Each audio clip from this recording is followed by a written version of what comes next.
My brother Paul Kagame has done a wonderful job on the reform of the AU. He handed over his notes to me. I intend not to let down my brother. This AU, we are going to reform it. And we are going to make AU a fit-for-purpose organization so that we can sort out the things Ali Dangote is talking about, so that we can have clarity in where we want to go.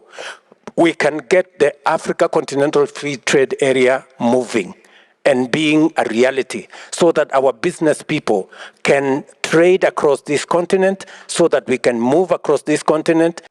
We are struggling to get market elsewhere when we are not trading enough with ourselves. Intra-European trade is at 70%. Intra-Asian trade is at 60%. Intra-African trade is at 16%. If we make the AU a fit-for-purpose organization, and that is our intention, the notes President Kagame handed over to me says we must do 3 things, and which I intend to persuade my colleagues for us to achieve. Number 1, to use AU for our economic diplomacy, to make sure that it speaks to having a unified market in our continent, making sure that the ACFTA works, we have the same regulations, the borders that exist stop being barriers, but instead being bridges into the next country.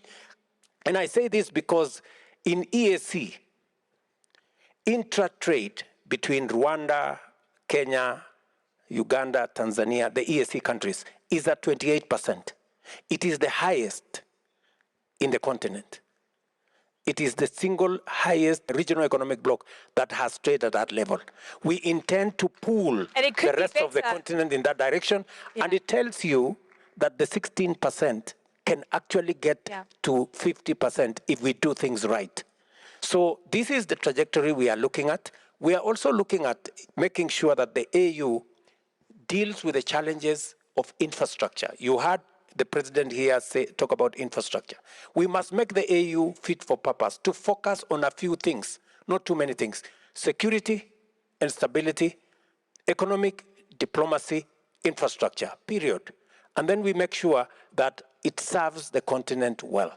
It will give us voice, it will speak for reasonable numbers, it will help us push against unfair trade deals, because we have the numbers to say no to the EU if we are standing as Africa. But if I'm standing as Kenya or Rwanda, they can push. Yes. But if we are standing together, we can make sure that we push our agenda properly. Let me finalize by saying, to support our private sector, even our private sector today, they are molested by financial institutions.